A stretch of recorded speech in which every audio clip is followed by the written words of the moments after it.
सबसे उपनिरीक्षक पिंटू राम मीना आज के वाद विवाद के विषय को केंद्रित करते हुए विपक्ष में अपने विचार प्रस्तुत करना चाहूंगा। महोदय, मैं एक सैनिक हूं और मेरे लिए तो संविधान ही गीता है, बाइबल है, कुरान है तथा भारतीय संविधान के अनुच्छेद 33 के तहत मेरे मौलिक अधिकार इसलिए छीने गए हैं ताकि मैं देश की रक्षा कर सकूं, देश के आत्मसम्मान और मान मर्यादा को बचा सकूं। उतना ही नहीं, माननीय सर्वोच्च न्यायालय द्वारा 1964 में रामस्वरूप बनाम भारत संघ मामले में स्पष्ट किया है कि एक सैनिक के लिए राष्ट्रीय सुरक्षा ही सर्वोपरि है। जबकि महोदय, आज हमारे देश में खौफनाक मंजर को देखकर यहाँ की जनमानस मौत से मोहब्बत और जिंदगी से नफरत करने लगी है, क्योंकि अपराध के मुकाबले कानून बौना नजर आने लगा है और ये मानव अधिकार तो अपराधियों के हित में तन जाते हैं। इसीलिए तो रोज भेड़िए साक्षात छाती पर चढ़ जाते हैं। अध्यक्ष महोदय, राष्ट्रीय सुरक्षा के लिए लड़ी गई लड़ाई कोई क्रिकेट का मैच नहीं जो आज हार गए तो कल जीत जाएंगे। ये वो जंग है जो आज नहीं जीती गई तो कल देश को वीरान कर देगी। इसीलिए इसको जीतना बहुत जरूरी है और हम रोज जीतते हैं तभी तो पंजाब की तर्ज पर जम्मू कश्मीर और उत्तर पूर्वी राज्य भारत के नक्शे में हैं। नहीं तो युद्ध विराम संधि, शिमला समझौता और ताशकंद जैसे कई समझौते रोज जम्मू कश्मीर की घाटियों में बेआबरू होते हैं। महोदय, राष्ट्रीय सुरक्षा का मतलब यह नहीं कि नक्सली आतंकी हमलों में जवाबी कार्रवाई न करें।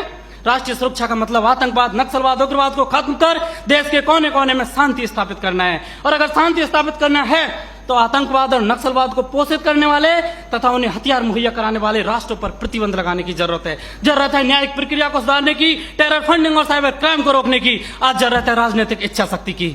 महान राजनीतिक चाणक्य ने भी कहा कि कोई भी नियम राष्ट्र और राष्ट्रहित से बड़ा नहीं होता। किंचित ऐसा है तो उसे तत्काल बदल देना चाहिए। महोदय, आज के दौर में आक्रामक रवैया अपनाने वाले आतंकवाद, नक्सलवाद, उग्रवाद से लोहा लेना किसी युद्ध से कम नहीं और किसी युद्ध को जीतने के लिए पहल करने की आवश्यकता होती है। जबकि युद्ध जैसी अत्यंत निर्णायक पलों में एक जवान अपनी नौकरी की वजह से उतना ही कर पाता है कि सांप मरे या ना मरे, लेकिन लाठी नहीं टूटनी चाहिए, क्योंकि उसको डर सता रहा होता है कि जलील किया जाएगा उसे मानव अधिकारों की भरी सभा के अंदर। उसे डर सता रहा होता है कि ना तो कानून छोड़ेगा और ना ही तिल का ताट बनाने वाली मीडिया की पैनी नजर छोड़ेंगी, जिसका ज्वलंत उदाहरण पहले कश्मीर में जवानों के सिर कटवाए तब जाके सर्जिकल स्ट्राइक किया। 20 भारतीय सैनिकों ने गोली खाई तब म्यांमार में घुसकर ऑपरेशन ऑल आउट किया था। 45 जवानों ने शहादत दी तब बालाकोट एयर स्ट्राइक की। काश ये एयर स्ट्राइक, सर्जिकल स्ट्राइक और ऑपरेशन ऑल आउट पहले ही हो गए होते तो एक पत्नी का सुहाग, एक बुढ़े माँ बाप की बुढ़ापे की लाठी, एक बहन की राखी और एक बच्चे का भविष्य अंधकार में नहीं होता। महोदय, डॉक्टर भी कैंसर का इलाज करता है तो संक्रमित कोशिका को काट कर फेंक देता है ताकि वो नासूर ना बने।